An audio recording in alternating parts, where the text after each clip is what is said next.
À l'affiche de la Chambre des Merveilles, Alexandra Lamy s'est confiée sur son rapport à la célébrité auprès de femmes actuelles. Durant l'interview, l'actrice prône l'humilité et remarque la nécessité de rester au plus proche de la vraie vie. CST en 1999 qu'Alexandra Lamy conquit pour la première fois le cœur du public.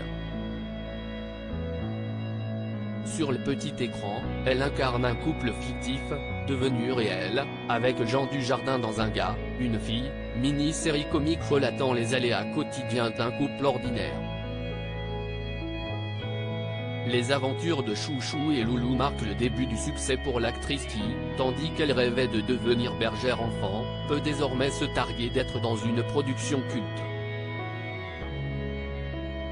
Au cinéma, l'interprète de Chouchou se fait une petite place avant d'enchaîner les comédies populaires comme Retour chez ma mère, L'embarras du choix, Tout le monde, aux côtés d'acteurs reconnus comme Josiane Balasco, Arnaud Ducret ou encore Franck Dubosc. En 2022, elle signe le téléfilm Touché, adapté de la bande dessinée éponyme qui prend pour sujet les violences faites aux femmes. Derrière la caméra, l'apprentie réalisatrice dirige notamment sa fille, Chloé Joannet, rôle principal du projet. Après ses premiers pas dans la réalisation, Alexandra Lamy reprend du service devant la caméra.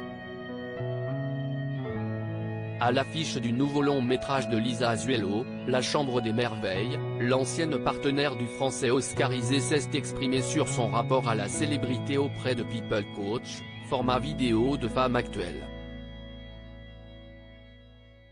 Personne de la famille n'a changé. Concernant sa popularité, Alexandra Lamy a toujours mis un point d'honneur à rester terre-à-terre. Une attitude qui est d'abord, selon elle, une nécessité pour jouer avec justesse ses différents rôles. Je ne peux pas m'inspirer de choses que je ne connais pas. Donc j'ai besoin d'être tout le temps dans la vraie vie.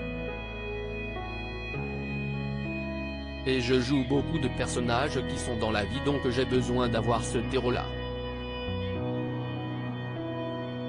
Que ce soit de son côté ou bien de celui de son entourage, dont sa sœur Audrey Lamy et sa progéniture qui débute dans la comédie, l'humilité semble être une affaire de famille. On est très famille, on a des amis et on a toujours ce truc un peu terre-à-terre. Et honnêtement, ni ma sœur ni ma fille, ni personne de la famille n'a changé, déclare l'ex-compagne de Thomas Joannet. Si la comédienne gère la notoriété d'une main de maître, ce n'est pas toujours le cas de certains qu'elle a pu croiser au cours de sa carrière. Je me dis très vite, toi, le jour où tu vas réussir, si esti même pas le petit melon, si esti que tu vas devenir un petit con. Ça se voit, ça se sent tout de suite. T'es même pas connu mais je le sens quand tu vas l'être.